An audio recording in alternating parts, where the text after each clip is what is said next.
All right, this thing, beautiful thing, needs windows. So you can see it's an empty door panel right now. I got the windows, they've been out for many, many years. So here's the window itself. I took the stainless steel piece off to refinish it. So I don't have a video on how I did that, but essentially you start with steel wool and you sand it down, I use quotation marks there, with steel wool.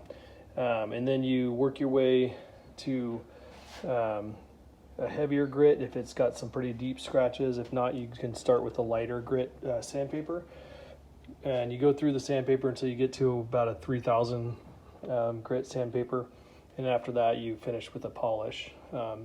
Shines them up pretty damn well. There are some still like scratches in it. And I don't know if you can see, you can still see some scratches in it, but I just say it's just character. But they're still nice and shiny and they look good. So now we got to put them back on. Not an easy task. So you get this window tape, window seal tape, I think is what it's called. I'll try and find a link to where I got this and put it in the description. And that's going to run down this channel. You got to make a little cut right here to make it fit in there, and then all the way down the channel. And then we're going to take a mallet and we're going to hammer on a window. So that sounds like fun. That's where I'm starting. And I'm actually going to start just kind of by test fitting the stainless steel onto here without anything on there. And I just want to see kind of how it fits on here, just so I know where my where the cut's going to be over here, where it's going to end. So you'll kind of leave a little bit that comes out here at the end, and it almost looks like I've gotten bent a little bit, so I might have to bend this back in on the back side of it. So I'll work on that and get rid of my cobwebs. So I'll start there, and I'm going to move the window out of the way.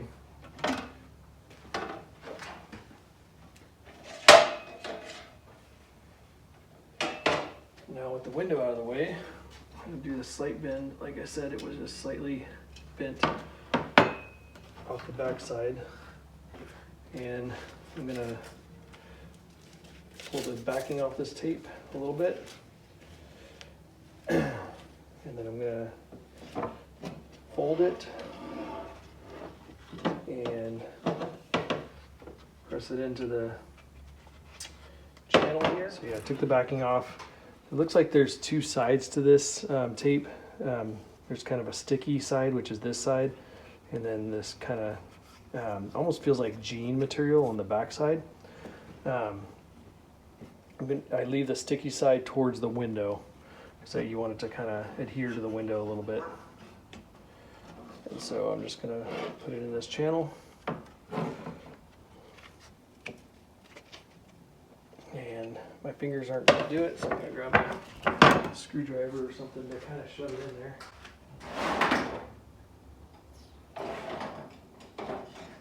Nothing too sharp or anything. I just want to be able to push it in without making holes in it.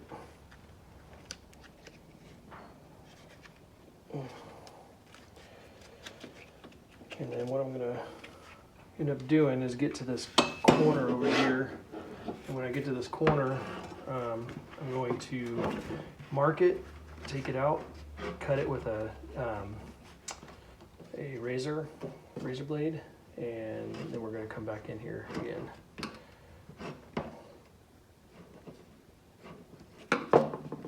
Just trying to keep both sides even as possible.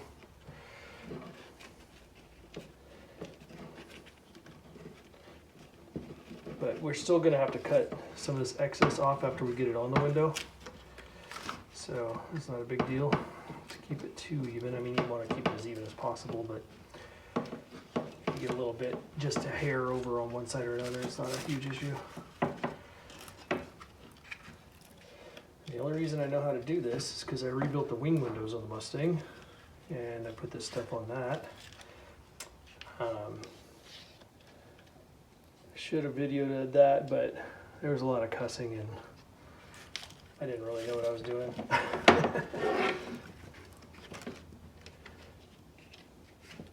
So you get the next best thing.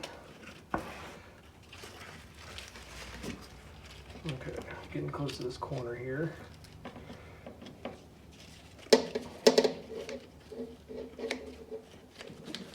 Come up to the corner. I'm gonna go ahead and push it in there as best I can. And then we have the next part here, which I'm actually going to shove just a little bit into there to get it pushed back. And I know it won't be all the way in that corner, but looking at how I want it here, see if it's where I want it. See, I have a little bit not over here, so I think I do need to pull it this way, which means I'm gonna have to pop it out of here and put that corner just slightly more down the line a little bit. So you start over. When you don't get it the way you want it, you start over. As frustrating as it is, it helps you get things correct. And then again, I'll be cutting excess off at the end here. Get this corner as far in as I can here.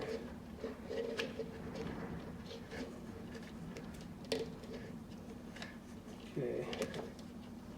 Now that I have that in there, I'll go ahead and mark it where it's at. And you kind of just make a outward V. Now I get to pull it out again. As you unfold that, you can see my V shape that I was talking about. And I'm just going to do that on both sides, and I'll just kind of clean up my marking here. So it may not be perfect this time. I might have to cut a little more out, but we'll see. This one will.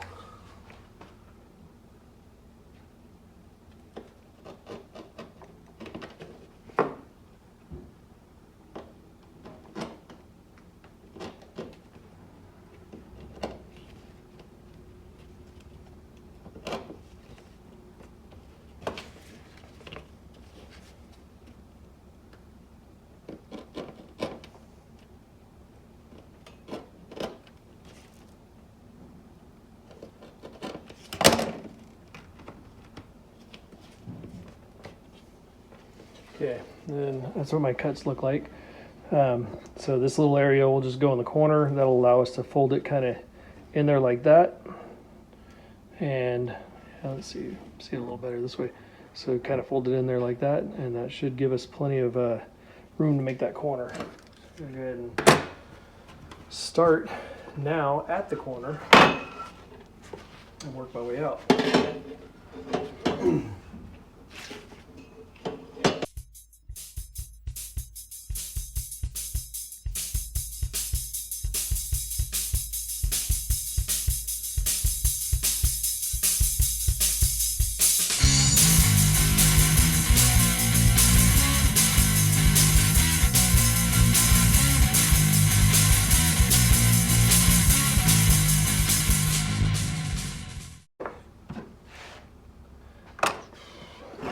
Now we get to bang on it. First, I'm going to open up this channel as best I can so that I can squeeze the window in there. Because, like I said, that inside is a little bit tacky. It's like barely tacky. Like you're not gonna get stuck to it or anything like that, but it is a little bit tacky, so it sticks to itself and it'll adhere to the window. That's kind of the idea. Okay. Now with all that open, side here, I ended up taking the, cutting the tape down to the bottom here, and then you want to just have that without any tape on this metal piece, and you have two stainless steel screws that go in there. So that one is almost done. Now I just need to trim, and I'll trim all that off and clean it up and make it look a little better. All right, now it's trimmed to where we're flush with the stainless steel on both sides. Hold on. So now it looks pretty good. And that one's ready to go. Time to do the passenger side. All right, and went through and did the same thing with the passenger side window now. This one I did a little bit different though. I put the window seal tape into the channel here, and then kind of started up in this corner and knocked it in, and this stayed up. And so then I put the window channel seal tape, the channel seal tape, however you want to call it, onto the window, and then use the mallet to knock the stainless steel onto the stuff there, and then I just trimmed it all down. So a little bit different. I should have videoed that, but yeah, I wasn't sure if that would work or not. It obviously did, so it might be a little tip to help get that on there. I found this side tends to curve inward towards the front of the window here, and so that makes it a little bit more difficult when you have the channel seal tape inside the stainless steel. So that's why I did it that way. Went ahead and put the channel seal tape on the window, and then in the channel on this one. So just a tip there. Got the screws in back here. This one's ready to go. So now I get to drill holes in my door. So want to put the power windows in, and I don't want to take my doors off, so I got a 90-degree drill that attaches to my drill here, and then I got the step drill to go up to. This one goes up to 1 1/8 inch. I'm going to need a 1 1/2 or 1 1/4 inch. I'm sorry. So I'm hoping that I can kind of just squeeze that grommet in there. I don't think I need 1 1/2 inch. If I do, then we'll figure it out from there. But I'm going to go ahead and step it up to 1 1/8 inch, and might just have to get another drill bit if I need a little bit larger. I'm going to go ahead and work on getting the regulators in there. I bought some power regulators from CJ. I'll have to look at the type I got. I don't recall the brand off the bat, but I'm gonna put those in there. But to do so, you have to drill some holes. So in the door here, there's a little dimple right there, and I want to drill a hole on that side, and then on the inner panel here, it's hard to find this one, but I can feel it. It's like right there. There's another dimple, and then we're going to put a conduit between the two to run the power into there. So to do that, I got that little angle drill, that 90-degree angle drill that attaches to my main drill there, and then I got that step bit to kind of. These things are really good as far as like drilling and not coming off center and things like that. So that's why I got the step bit. Hopefully I can do this without ruining anything.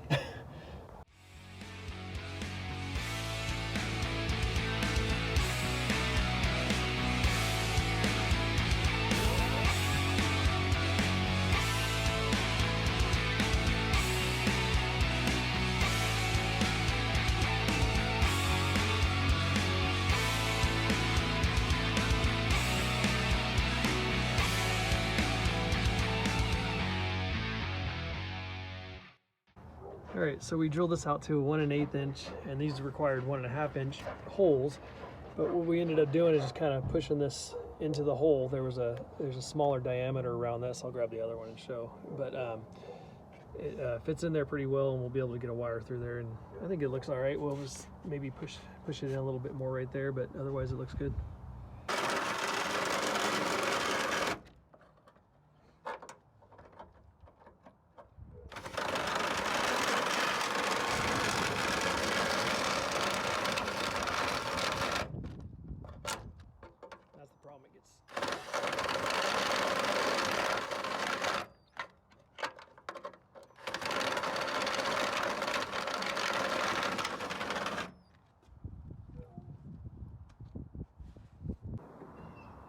The car ate the drill bit. We're trying to get it out, wedged out from in there somewhere. All right, we got the drill bit out. Pro tip, stuff a rag in there so it won't fall. This is what I was talking about on that conduit. So it's supposed to be 1.5 inches here, and you put this part in the hole, but since it has this lip both right here and right here, we're just shoving it in the hole to that point, using an 1 1/8 hole, and that works. This is kind of what the harness looks like. I didn't grab a picture of it before I put it in here, but this is the side that's going to be on the inside of the door. You got this is for the switch, that's for the motor, and then you got this red and black wire that come through for the ground and power. So this is what the New Relic window regulator looks like. Next step before I put the regulator in is I got to pull the motors out. One of the things all over in the instructions and right here even, do not take this safety bolt out until this motor is attached. So before we pull the motor, make sure the safety bolt's in, it's good. I'm gonna pull the motor off and then put the regulator in, then we'll reattach the motor. All right, so that's what we had to do, is we had to hold it up here as we put the motor on. You can see now the motor's down there and on there. Those 3 Allen bolts, and now I'm taking out the safety bolt. I'm gonna go do the other side. All right, and then while you got the regulator kind of sitting out here, you wanna plug in the wire, as my wife correctly pointed out, before you put it in, because otherwise you're gonna have to take it back out. So I'm gonna do that right now. Okay, this sucker's pretty tough to plug in. You gotta really give it a good push. So once I get it on there, crud.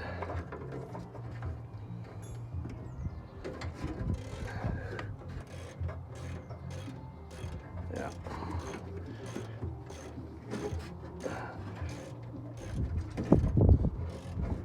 There it goes. You just look at for that click, and then it goes in. And I gotta stop. So there's a little idler right there that I don't have. I probably had it at one point, but had a trailer that was loaded with my stuff stolen from me, and that was probably in there. So that's gone. I need to order that. I do have the window track for this side. I don't have it for the other side, so I need to get the idler, both sides, the window track for the passenger side. So that's where we're at. I gotta hold off. So I got those parts on order. Hopefully they'll be in within the next couple of weeks. And thanks for watching. This shall be continued.